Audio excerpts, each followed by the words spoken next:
बंधुगण भात ना रुटी कौन खाइले कमिब वजन आपण जानिछंती।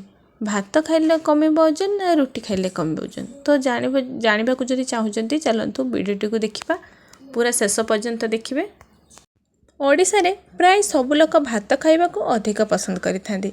तेबे जेतेबेले वजन कमिबा बा डाएट कंट्रोल कथा आसे सेतेबेले बहुत लोक चिंतार पड़ी जाइथांती। तापरे सेमाने डाएट करबा को जाइके भात को संपूर्ण छाड़ी रुटी खाइबा आरंभ कर देइथांती। तेबे भात छाड़ी सबुबेले रुटी खाइबा साधारण केते ठीक बा केते भूल एही संपर्क रे डाएटिशियन माने निहारिका दास को मुहरु जानिबा। तो सी कौन कहिसंती।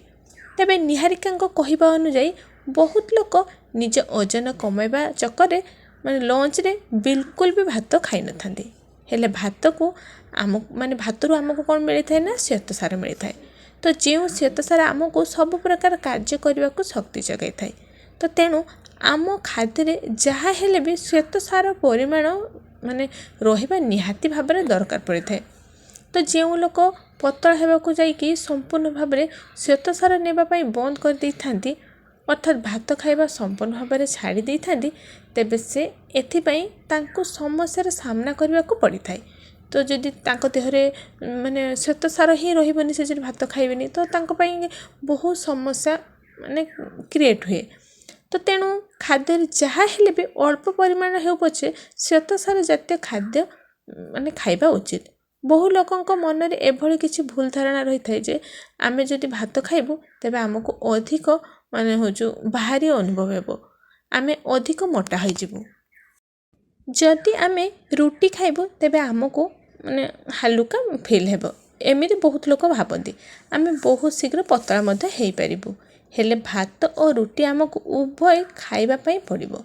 हेले केतेबेले कौन और किभली भाबरे खाइबा द्वारा शरीर पई ठीक रही थाए से विषय प्रथमे आमको जानी रखिया आवश्यक होइथाए।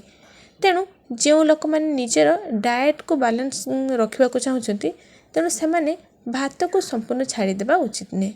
जो दिन नॉनवेज आइटम खाइबार थिबो से दिन आपण भात खाइ परिबे। ता छड़ा बाकी अलग दिन मानकर आपण रुटी खाइ परिबे जहा द्वारा आपणकर डाएट बैलेंस रही परिबो। भात और रुटी उभय खाइबा द्वारा आपण को उभय भल पोषक तत्व मध्य शरीर को मिल पारि थाए।